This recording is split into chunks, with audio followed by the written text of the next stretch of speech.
Welcome to another edition of Great Health, Abundant Happiness, and Outrageous Love. Out here on Maui, beautiful day. It is absolutely gorgeous, beyond beautiful. I really think since the accident, I'm seeing everything so much clearer and with a different view than before. So I am beyond grateful for the accident because it has given me and you a new lease on life, right? Yeah. An opportunity to move forward with a different path of far more importance.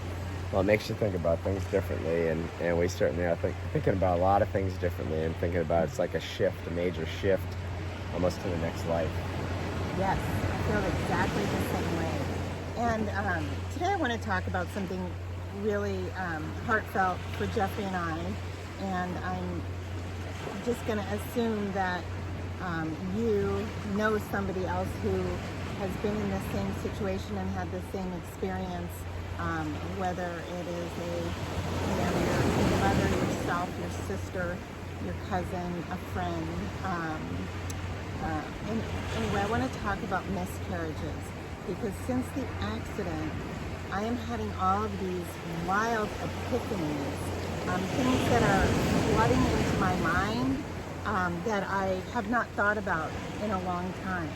And I feel because they're flooding into my mind that this shift in realities that you and I are having is shifting these things into the forefront so that we are here to talk about them and share the experience in the hopes that somebody else can have the same epiphany without being in a Jeep rollover.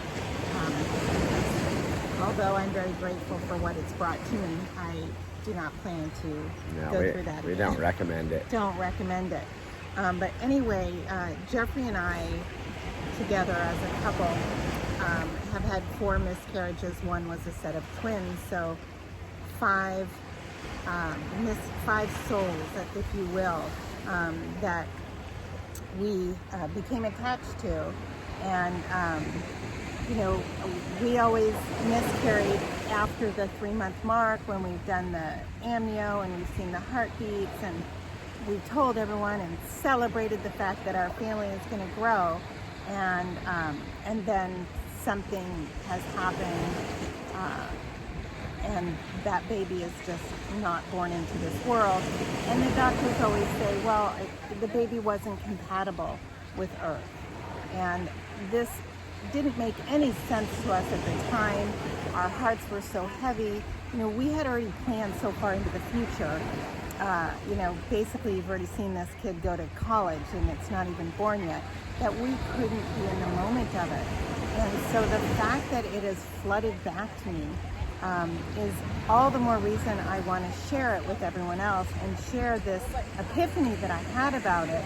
Is that, first of all, the word miscarriage. I really don't like that word because it assumes that it's a mistake that you carried. And my epiphany is that it was actually an honor that I was able to carry, even if it was for a day, a week, a month, in our case 4 and 5 months, however long it was. So this epiphany has come to me that these babies, if you will, and I'll just use that term since I was pregnant, that I was carrying were actually souls in transition. So they may have completed a life at another time, or they may have just completed a life, or they may actually be in that gray area where they have not fully completed the life they're in, and they're not ready for the next life. And this made me feel so grateful that I and you were chosen to carry these souls, because if they truly were meant to be born, they would have. I mean, that's the only way you can explain why, a woman who's pregnant and on crack, or doesn't take care of herself at all, and yet goes on to have a perfectly healthy pregnancy and give birth. It really has nothing to do with, that portion, anything that we did wrong, or that we could have done differently. If anything, we did everything right, and I remember thinking that that wasn't fair. Well, that is fair, because that baby, regardless of who's giving birth to it, but that baby that is born to a crack parent, that baby has a right, and that's that baby's plan, right? Right. So the 5 souls that you and I got to carry and care for during those times were truly just a gift, looking back, that we were able to nurture and care for those souls the way that we did. I think it's a beautiful way to look at it. I think it makes a lot of sense too. So I think it's an interesting twist. It's funny it came to you. It's so bizarre, because it's been several years since the last miscarriage, which was twins. And I recall that I was really, really sad and devastated.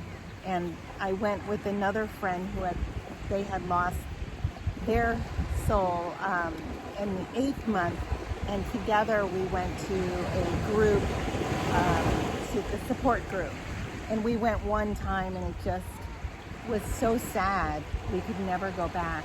We said it made us more sad to be there, because there was no resolution. And this epiphany is the most beautiful resolution that I can have, and what a gift from the source to bring that to me in the trials and tribulations of an accident. So again, it goes back to being grateful. We can have fear for everything, or we can be grateful for everything. And I just want anyone who's experienced this to think about looking at it this way, and know that you were chosen to care for a soul in transition. And that is truly beyond a gift. And maybe you'll meet that soul again in this lifetime or another lifetime. I also believe that you might know that as well. Wishing you great health, abundant happiness, and outrageous love from Maui, Hawaii.